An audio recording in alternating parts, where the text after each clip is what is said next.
ఓం నమో వెంకటేశాయ.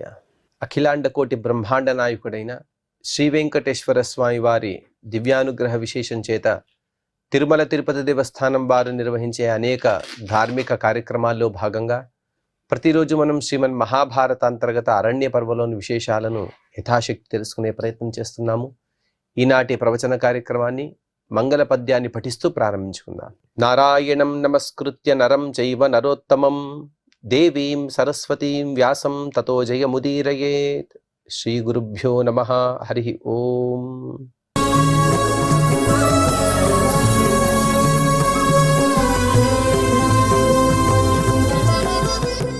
మార్కండేయ మహర్షి గారు ధర్మవ్యాధుడు ఉపదేశించేటువంటి గొప్పదైనటువంటి విషయాలను ధర్మరాజు ప్రభుతులకు తెలుపుతూ సత్వ రజస్సు తమస్సు గుణాలు, అలాగే ప్రాణాపాన వ్యానోదన సమాన అనే ముఖ్యవాయు యొక్క ఐదు రూపాలు, వాటి కర్మలు, ఈ విధంగా అన్ని విషయాలను కూడా చక్కగా తెలిపారు. తెలుపుతూ సత్యాన్ని నిర్వచిస్తున్నారు. సత్యం అంటే ఏమిటో తెలుసా? సత్యస్య వచనం శ్రేయః సత్య జ్ఞానం హితం భవేత్ యద్భూత హితమత్యంతం తద్వై సత్యం పరం మతం.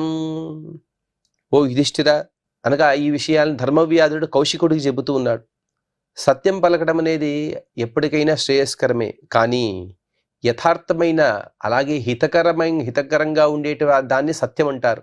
అంతేగాని యథార్థ భాషణం ఇది సత్యం కాదు. అన్ని జీవులకు కూడా సుఖాన్ని కలిగించేది, హితాన్ని కలిగించేది అదే సత్యంగా భావించబడుతుంది. నా యథార్థ భాషణం, యథార్థ భాషణాన్ని సత్యమని చెప్పరు. యస్య సర్వే సమారంభాః నిరాశీర్బంధనాః సదా త్యాగే యస్య హుతం సర్వం సత్యాగి సచ బుద్ధిమాన్.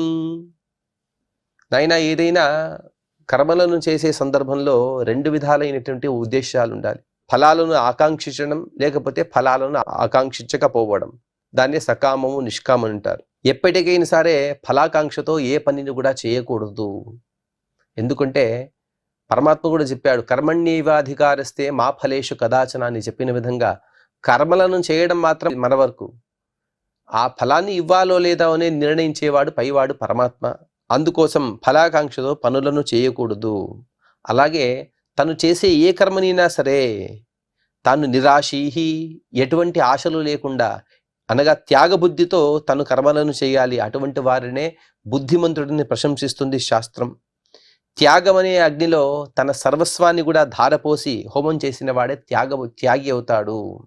అనగా తన సర్వస్వాన్ని కూడా తను త్యాగం చేసే బుద్ధి ఎప్పటికైనా కలిగి ఉండాలి. అదేదో సన్యాస భావన వచ్చే వరకు కూడా ఆగి అప్పుడే ప్రతిజ్ఞ చేయడం కాదు. మనసా ఎప్పటికైనా సరే అన్నీ తన దగ్గర ఉన్నా కూడా దేనిపైనా కూడా వ్యామోహం లేకపోవడమే త్యాగము. అలాగే ఎటువంటి కోరికలు కూడా తను కట్టుబడకూడదు.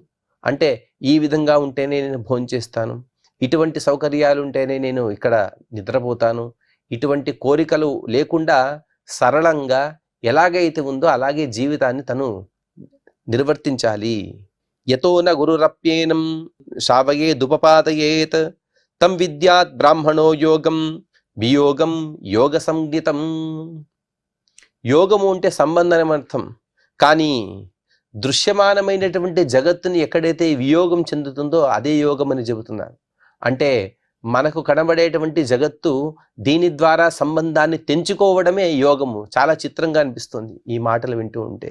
వియోగం యోగ సంగీతం, వేరుపడడమే సంబంధం పెట్టుకోవడం అని అర్థం. అంటే మనకేదైతే కనబడుతుందో జగత్తు, ఇదంతా కూడా నశ్వరము, అనిత్యము, అశాశ్వతము. దీనివల్ల ఎటువంటి ఉపయోగం లేదు. మనకు ఉపయోగం ఉన్నది దేనితో? పరమాత్మతో మాత్రమే, ధర్మంతో మాత్రమే. అందుకోసమే వీటి ద్వారా, అనగా ఈ దృశ్యమానమైనటువంటి అనిత్యమైన అశాశ్వతమైనటువంటి జగత్తుతో సంబంధాన్ని తెంచుకుని యోగాన్ని పెట్టుకోవడం. యోగ కర్మసు కౌశలం అని చెప్పిన విధంగా ఆ పరమాత్మతో సంబంధాన్ని పెట్టుకోవడమే యోగమని పిలుస్తారు. ఆ బ్రహ్మయోగాన్ని, అనగా పరమాత్మతో సంబంధాన్ని పెంచుకోవడాన్ని జిజ్ఞాసు స్వయంగా తనే తెలుసుకోవాలి, సంపాదించుకోవాలి. గురువు కూడా ఈ విద్యను చాలా జాగ్రత్తగా చెప్పాలి. ఎవరైనా అయోగ్యుడు ఉంటే అయోగ్యునికి ఎటువంటి ఉపదేశాలను ఇవ్వకూడదు. అందుకోసమే యుక్తిపూర్వకంగా వాటిని చెప్పాలి. అయోగ్యుడు ఏం చేస్తాడంటే, అయోగ్యుడికి కాస్త సమాధానంగా ఉండలేడు. అన్నిటినీ కూడా క్షుణ్ణంగా తెలుసుకోవాలనే కోరిక ఉండదు. ఏదో అలా గ్రంథాన్ని మొత్తాన్ని కూడా తెలుసుకోవాలనే తపనతో వస్తాడు. కాస్త వేచి చూసి అయోగ్యులందరూ కూడా పంపించి వేసి తర్వాత యోగ్యులకు మాత్రమే ఇటువంటి జ్ఞానాన్ని గురువు గారు అందించాలి. నహింస్యాత్ సర్వభూతాని మైత్రాయణ గతశ్చరేత్ నేదం జీవితమాసాద్య వైరం కుర్వంతి కేనిచిత్. సాధకుడు ఏ ప్రాణిని కూడా హింసించకూడదు, అందరితో స్నేహంతో ప్రవర్తించాలి. ఎవరైనా సరే, తన శత్రువు అయినా సరే వారితో కూడా స్నేహంగానే ఉండాలి. ఈ దుర్లభమైనటువంటి మనుష్య జీవితాన్ని పొంది ఎవరు కూడా ఎవరితోనూ వైరం పెట్టుకోకూడదు. దానివల్ల ఎటువంటి ఉపయోగం లేదు. కానీ ఎవరైతే బ్రహ్మద్వేషులు ఉంటారో, ఎవరైతే వేద నిందుకులు ఉంటారో, ఎవరైతే ధర్మాన్ని ద్వేషిస్తారో వారితో మాత్రం వైరాన్ని పెట్టుకోవలసినదే. వారితో మనకు ఎటువంటి ఉపయోగం లేదు. వారితో వైరం ఉన్నా కూడా అది దోషం కాదు, అది గుణమే. అకించన్యం సుసంతోషో నిరాశిత్వమచాపలం ఏతదేవ పరం జ్ఞానం సదాత్మ జ్ఞానముత్తమం. అకించన్యం అనగా తన కోసం తను ఏది దాచుకోకపోవడం. నాకు ఇది రుచికరమైనటువంటి పదార్థం, అందుకోసం నాకు ఇది ఇష్టమని కొందరు వాటిని దాచిపెట్టుకుని, అనగా తమ కుటుంబంలోనే, వేరే చోట కాదు, తమ కుటుంబంలోనే వేరే వారికి చెందకూడదు, తనకు మాత్రమే చెందాలని దాచిపెట్టుకుని దాన్ని ఆరగిస్తూ ఉంటారు, తింటూ ఉంటారు. అది సరైన పద్ధతి కాదు. అన్ని దశలలో కూడా అత్యంత సంతోషంగా ఉండాలి. ఎటువంటి దశ అంటే చివరికి తన గొంతు కోయడానికి వచ్చినా కూడా అటువంటి సందర్భంలో కూడా సంతోషంగా ఉండాలి. కోరిక, లౌల్యము అనే వాటిని త్యజించాలి, చాపల్యము వీటిని త్యజించాలి. ఇదే పరమజ్ఞానం, మరియు ఇదే సత్యస్వరూపమైనటువంటి ఆ పరమాత్మ యొక్క ప్రసాదించిన జ్ఞానం ఇదే. పరిగ్రహం పరిత్యజ్య భవేద్ బుద్ధ్యా యతవ్రతః అశోకం స్థానమాశ్రిత్య నిశ్చలం ప్రేత్యచేహ చ. ఇహలోకంలో ఉండేటువంటి సుఖాల పట్ల విముఖతను పొందాలి. ఎందుకంటే ఎన్నో అనంతానంత జన్మల నుండి కూడా ఈ సుఖాలను అనుభవిస్తూనే ఉన్నాం. ప్రాయశః మన జీవుడు అనుభవించని సుఖం ఏది కూడా లేదు. అన్ని సుఖాలను జీవులు ఎన్నో జన్మల నుండి అనుభవిస్తూనే ఉన్నాడు. ఇంకా వీటిపైనే వ్యామోహం, ఇంకా వీటిపైనే నీకు ప్రేమ ఉంటే ఇక నీవు మోక్షాన్ని ఎప్పుడయ్యా పొందేది? అందుకోసం వీటిపైన నీవు విముక్తిని పొందు. అలాగే నువ్వు ఏదైతే కూడబెట్టుకున్నావో వాటిని ఎప్పటికైనా వదులుకోవడానికి సిద్ధంగా ఉండాలి. అది తన సంతానానికైనా కావచ్చు, దేశానికైనా కావచ్చు, దేనికోసమైనా కావచ్చు. అదంతా కూడా మన చెయ్యి దాటిపోయిందంటే దాన్ని శ్రీకృష్ణార్పణమస్తు అని చెప్పేయాలి. అటువంటి భావన ఉండాలి. అనగా ఇదంతా కూడా నాది కాదు, పరమాత్మ ఏదో ఇచ్చాడు నా దగ్గర పెట్టుకోవడానికి, కొద్ది రోజులు పెట్టుకున్నాను, పరమాత్మ తీసుకున్నాడు అనే భావన ఉండాలి. శోకరాహిత్యం అనే గొప్ప స్థితిని పొందాలి. నిశ్చలమైనటువంటి పరమధామం అనగా మోక్షాన్ని పొందడానికి ప్రయత్నం చేస్తూ అదే లక్ష్యంగా పెట్టుకుని బుద్ధి ద్వారా మనస్సును నిగ్రహించాలి. మనస్సు నిగ్రహం అనేది చాలా కష్టమైనటువంటి విషయమే. కానీ పరమాత్మ చెప్పిన విధంగా అభ్యాసేన చ కౌంతేయ వైరాగ్యేన చ గృహ్యతే. పౌనఃపుణ్యేన దాన్ని నిగ్రహం చేయడం అభ్యాసం చేయాలి. అలాగే విషయాల పట్ల విముఖతను అనగా వైరాగ్యాన్ని పొందాలి. తద్వారా మాత్రమే ఇంద్రియ నిగ్రహం అనేది, మనస్సు నిగ్రహం అనేది సాధ్యము. తపో నిత్యేన దాంతేన మునినా సంయతాత్మనా అజితం జేతుకామేన భావ్యం సంగేష్వ సంగినా. జితేంద్రియుడిగా ఉండాలి, అన్ని ఇంద్రియాలు నిగ్రహించాలి, మనస్సును కూడా అదుపులో పెట్టుకోవాలి. ఆ పరమధామమే లక్ష్యము. అలాగే నిత్యం కూడా తపస్సు చేస్తూ తనకి ఏవైతే విషయాలు ఉన్నాయో అనగా భోగ భాగ్యాలు ఉన్నాయో వాటిని కొంతవరకు మాత్రమే భోగం చేస్తూ అనగా ధర్మబద్ధంగా వాటిని భుజిస్తూ మిగతా వాటిపైన వైరాగ్యాన్ని పొంది వాటిపైన ఎటువంటి ఆసక్తిని పొందకూడదు. గుణాగుణమనా సంగం ఏక కార్యమనంతరం ఏతద్బ్రాహ్మణో వృత్తం ఆహురేకపదం సుఖం. గుణాలలో ఉండేటువంటి గుణరాహిత్యము వాటిని కూడా తెలుసుకోవాలి. ఉదాహరణకి రూపాదులు గుణాలే, వాటిలో కూడా గుణరాహిత్యం ఉంటుంది, అనగా వాటిపైన వైరాగ్యాన్ని పొందడము. అలాగే ఎప్పటికి కూడా సంఘాన్ని వర్జించాలి, దుస్సంగాన్ని వర్జించాలి, సత్సంగాన్ని పరిగ్రహించాలి. అంతరాత్మ ద్వారా ఇదంతా కూడా సాధ్యమే. సిద్ధికి అవిద్య తప్ప మరొక వ్యవధానం ఏదీ లేదు. అదియే అలా ఉంది అంటే అది పరమాత్మ ఒక్కడే, పరబ్రహ్మ ఒక్కడే. అటువంటి అద్వితీయమైనటువంటి పరమాత్మ పొందడం కోసం ఎంతో నిరతిశయమైనటువంటి సుఖాలను, ఈ క్షుల్లకమైనటువంటి సుఖాల పట్ల విముఖతను చూపాలి. పరిత్యజతి యో దుఃఖం సుఖం చాప్యుభయం నరః బ్రహ్మపాప్నోతి సోత్యంతం అసంగేన చ గచ్చతి. సుఖాన్ని దుఃఖాన్ని రెండిటిని త్యజించాలి. దుఃఖాన్ని మాత్రమే కాదు, సుఖాన్ని కూడా త్యజించాలి. అలాగే వీటిని త్యజించినటువంటి సాధకుడు పరబ్రహ్మాన్ని పొందగలడు, అనగా మోక్షాన్ని పొందగలడు. అనాసక్తి ద్వారా మాత్రమే దానిని పొందవచ్చు. బ్రహ్మపాప్నోతి సోత్యంతం అసంగేన చ గచ్చతి. అసంగమునగా వాటిపైన ఎటువంటి వ్యామోహం లేకుండా ఇవన్నీ వస్తువులను క్షుల్లకంగా భావించి మోక్షాన్ని పొందవచ్చు. యథాశ్రుతమిదం సర్వం సమాసేన ద్విజోత్తమ ఏతత్తే సర్వమాఖ్యాతం కిం భూయ శ్రోతుమిచ్చసి. ఓ కౌశిక బ్రాహ్మణ, ఈ విషయాలన్నీ కూడా నేను నా పెద్దల ద్వారా ఏవైతే విషయాలు విన్నానో వాటిని నీ ముందు అనువదించాను, నీ ముందు చెప్పాను. అది కూడా సంగ్రహంగా చెప్పాను. సర్వం సమాసేన అనగా సంగ్రహంగా చెప్పాను. ఇంకా వీటిని విస్తారంగా చెబితే అదెంత ఉంటుందో తెలియదు. ఇంకా ఈ విషయాలు కాక ఇంకేమైనా అడగదలుచుకున్నావా అని చెబుతూ ఇక్కడికి 213వ అధ్యాయాన్ని పూర్తి చేసుకుని 214వ అధ్యాయంలో మార్కండేయ మహర్షి గారు ఈ విధంగా చెబుతున్నారు. మార్కండేయ ఉవాచ ఏవం సంకథితే కృష్ణే మోక్షధర్మే యుధిష్ఠిర దృఢప్రీతమనా విప్రో ధర్మవ్యాధమువాచ. ఈ విధంగా ధర్మవ్యాధుడు పరిపూర్ణంగా మోక్షధర్మాన్ని, త్రిగుణాలను, పంచ ప్రాణాలను, ఈ విధంగా అనేక విషయాలను అత్యంత ప్రసన్న చిత్తంతో ఆ కౌశిక బ్రాహ్మణుడికి చెప్పాడు. చెప్పిన తర్వాత న్యాయయుక్తమిదం సర్వం భవతా పరికీర్తితం నతేస్త్యవిదం కించిత్ ధర్మేష్విహ దృశ్యతే. ఇక ఆ కౌశిక బ్రాహ్మణుడు ధర్మవ్యాధుడి గురించి చెబుతున్నారు. ఓ మహానుభావ, నీవింతవరకు కూడా నాకు ఎన్నో తెలియని విషయాలు చెప్పావు. ఇదంతా కూడా ఎన్నో శాస్త్రాల్లో నేను కొన్నిసార్లు చదివాను, కానీ అప్పుడు అవన్నీ కూడా నాకు న్యాయసమ్మతంగా అనిపించలేదు. కానీ నీవు చెబుతుంటే, యుక్తిపూర్వకంగా చెబుతుంటే అవన్నీ కూడా నాకు న్యాయసమ్మతంగా అనిపిస్తూ ఉన్నాయి. అందుకోసమే చెబుతారు, మనం ఒక పుస్తకాన్ని చదవడం ఒక ఎత్తు అయితే, దాన్నే గురువు ద్వారా మనం వినడం అనేది ఇంకో ఒక ఎత్తు. గురువు ద్వారా వినడం చేత ఎంతో స్పష్టతను పొందవచ్చు. అలాగే మీరు చెప్పేటువంటి ఈ విషయాలన్నీ కూడా పరిశీలిస్తుంటే ఇక ధర్మ విషయంలో నాకే సంశయం లేదనిపిస్తుంది. సమస్త ధర్మాన్ని కూడా నేను తెలుసుకున్నాను. అంత గొప్ప కాన్ఫిడెన్స్ అని అంటారు కదా, విశ్వాసం, ఆ విశ్వాసం నాకు కలుగుతున్నది అని చెప్పిన తర్వాత అందుకు ధర్మవ్యాధుడు పలుకుతూ వ్యాధౌవాచ ప్రత్యక్షం మమయో ధర్మ తం చ పశ్య ద్విజోత్తమ ఏన సిద్ధిర్యం ప్రాప్త మయా బ్రాహ్మణ పుంగవ.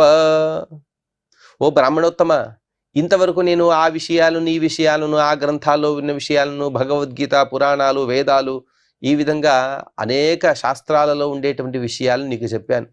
అవన్నీ ఒక ఎత్తు.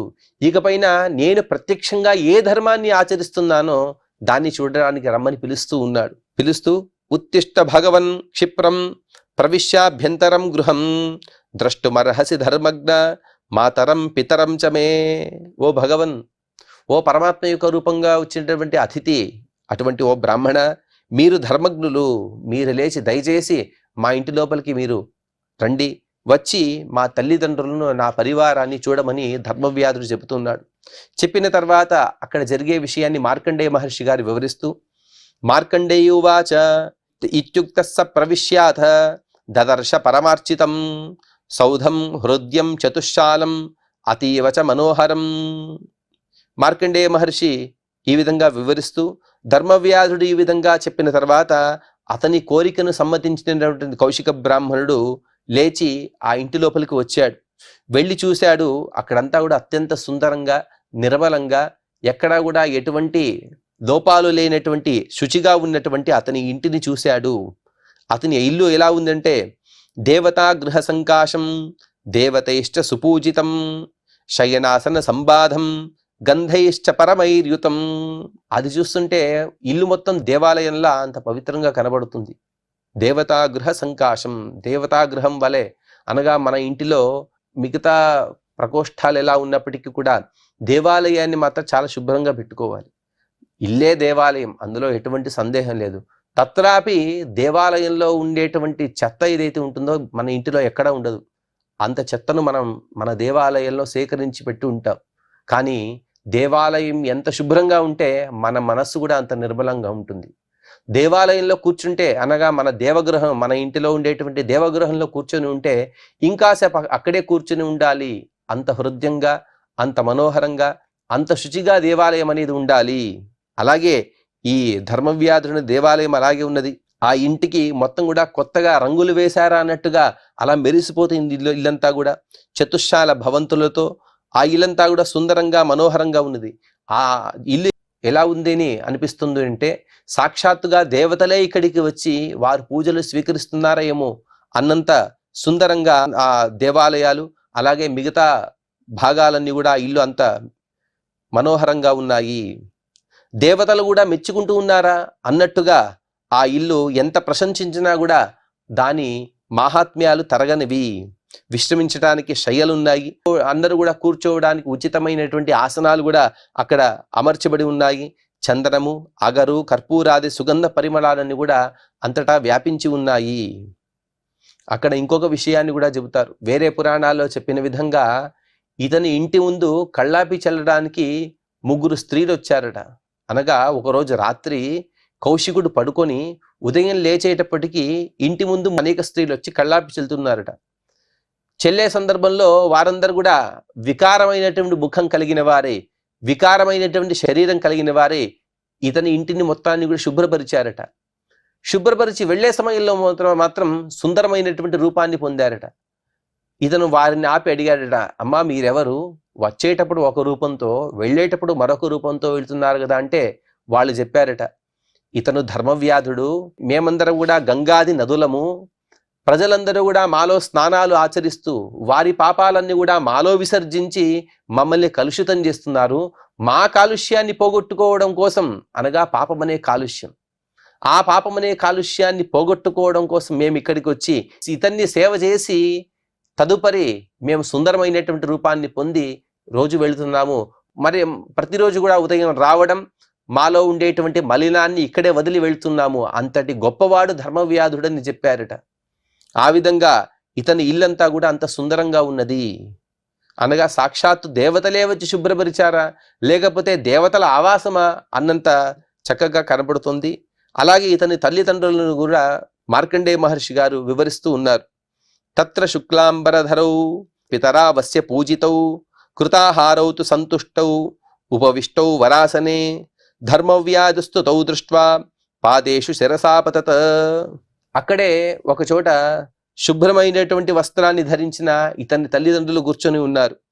వారందరూ కూడా చక్కగా ఆహారాన్ని భోంచేసి సంతృప్తిగా కూర్చొని ఉన్నారు, భగవన్నామ స్మరణ చేస్తూ. ధర్మవ్యాధుడు వెంటనే వారి దగ్గరికి వెళ్ళి వారి పాదాలు పట్టుకుని అభివాదనం చేశాడు.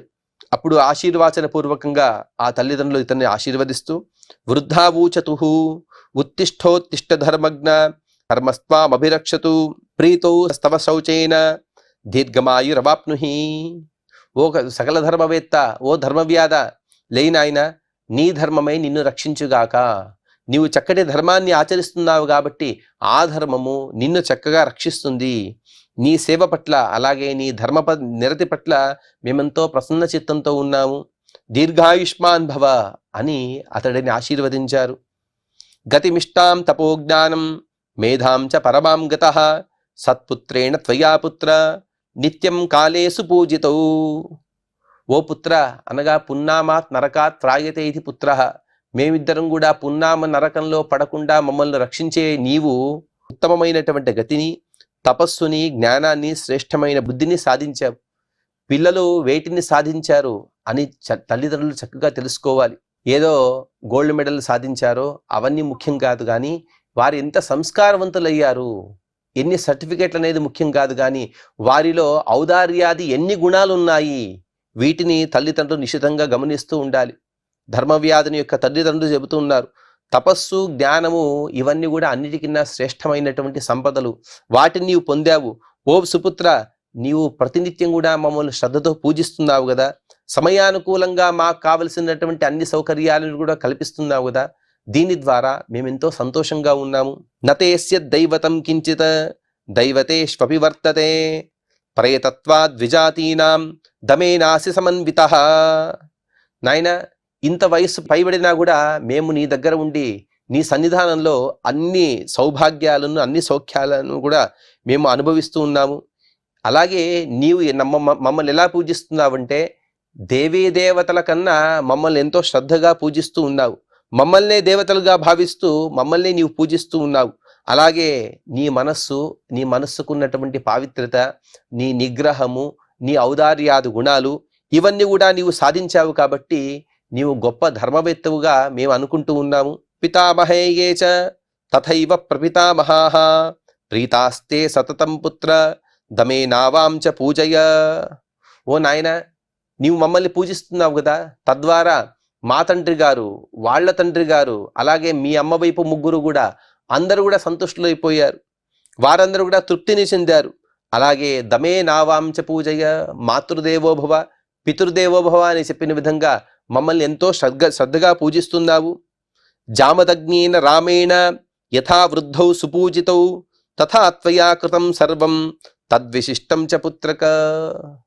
జమదగ్ని మహర్షి కుమారుడైనటువంటి పరశురాముడు ఎంత శ్రద్ధతో తన తండ్రి అయినటువంటి జమదగ్ని మహర్షిని, అలాగే తన తల్లి అయినటువంటి రేణుకాదేవిని ఎంత శ్రద్ధగా పూజించారో అంతే శ్రద్ధతో నీవు కూడా మమ్మల్ని పూజిస్తున్నావు కదా. తతస్థం బ్రాహ్మణం తాభ్యాం ధర్మ వ్యాధోన్యవేదయత తౌ స్వాగతేన తం విప్రం అర్చయామాసతుస్తదా. ఈ విధంగా వారందరూ కూడా యథాలాపంగా మాట్లాడుకున్న తర్వాత ధర్మవ్యాధుడు చూపించాడు. ఈ విధంగా ఇతను కౌశిక అనే బ్రాహ్మణుడు నా కోసం ఎంతో దూరం నుండి ఈ మిథిలా పట్టణానికి వచ్చాడు, నన్ను కలిశాడు, ఈ విధంగా అని పరిచయం చేశాడు. పరిచయం చేసిన తర్వాత తల్లిదండ్రులు అంత వృద్ధులైనప్పటికీ కూడా లేచి నమస్కారాదులు చేసి అతనికి స్వాగతాన్ని పలికారు. ప్రతిపూజ్య తాం పూజాం ద్విజః పప్రచ్ఛ తావుభౌ సుపుత్రాభ్యాం సంభృతాభ్యాం కచ్చిద్వాం కుశలం గృహే అనామయం చ వాం కచ్చిత్ సదైవేహ సశరీరయోహో. వారే విధంగా అయితే పూజించారో ఈ కౌశికుడు కూడా వారిని ప్రతిగా గౌరవిస్తూ వారికి యోగ్య విధమైనటువంటి విధానంలో తను కూడా వారిని సత్కరిస్తూ వారిని కుశల ప్రశ్నలు అడుగుతూ ఉన్నాడు. అలాగే తన కృతజ్ఞతలు కూడా చూపిస్తూ ఉన్నాడు. ఈ విధంగా మీ ఇంటికి వచ్చాను, మీ ఇంట్లో నాకెన్నో సౌకర్యాలు మీ కుమారుడైనటువంటి ధర్మవ్యాధుడు మాకు అందించాడు. అలాగే మీరు కుశలంగా ఉన్నారా? మీకు యథోచితంగా అన్ని సేవలు కూడా సకాలంలో అందుతూ ఉన్నాయా? మీరు సుఖంగా ఉన్నారా? మీరిద్దరు కూడా మానసికంగానైనా శారీరకంగానైనా అన్నిటి కూడా సిద్ధంగా ఉంటూ మీరు సౌఖ్యంగా ఉన్నారా? మానసిక దార్ఢ్యము, శారీరక దార్ఢ్యము రెండు విధాలు కూడా మీకు అన్ని కూడా బాగున్నాయా? రోగాది ఏ బాధలు కూడా లేవు కదా అని ప్రశ్నిస్తూ ఉన్నాడు.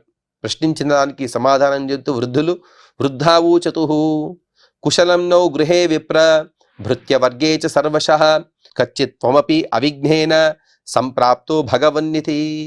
ఓ కౌశిక బ్రాహ్మణ, మీరు అడిగిన విధంగానే మాకిక్కడ అన్ని సౌకర్యాలు కూడా బాగున్నాయి, మేమిద్దరం కూడా ఎంతో సుఖంతో ఉన్నాము. అలాగే నీవు కూడా ఇక్కడ ఇంత దూరం ప్రయాణించి వచ్చావు కదా, ఆ ప్రయాణంలో నీకు ఎటువంటి విఘ్నాలు తారసపడలేదు కదా, ప్రయాణం అంతా కూడా సాఫీగా జరిగిందా అని వారిద్దరు అడిగారు. ఇక ఆ ధర్మవ్యాధుడికి కౌశికుడికి జరిగేటువంటి మాటలు ఏవైతే ఉన్నాయో వాటిని ఇంకా మిగతా విషయాలని మనం తదుపరి ప్రవచనంలో తెలుసుకునే ప్రయత్నం చేద్దాం. ఈనాటి ప్రవచనాన్ని శ్రీ వెంకటేశ్వర స్వామి వారి దివ్య పాద పద్మములందు సమర్పణ చేస్తూ క్షమాప్రార్థన మరియు మంగళ పద్యాన్ని పలుకుదాం. యదక్షరపద భ్రష్టం మాత్రాహీనం చ యద్భవేత్ తత్సర్వం క్షమ్యతాం దేవ నారాయణ నమోస్తుతే. శ్రియః కాంతాయ కళ్యాణ నిధయే నిధయేర్థినాం శ్రీ వెంకట నివాసాయ శ్రీనివాసాయ మంగళం.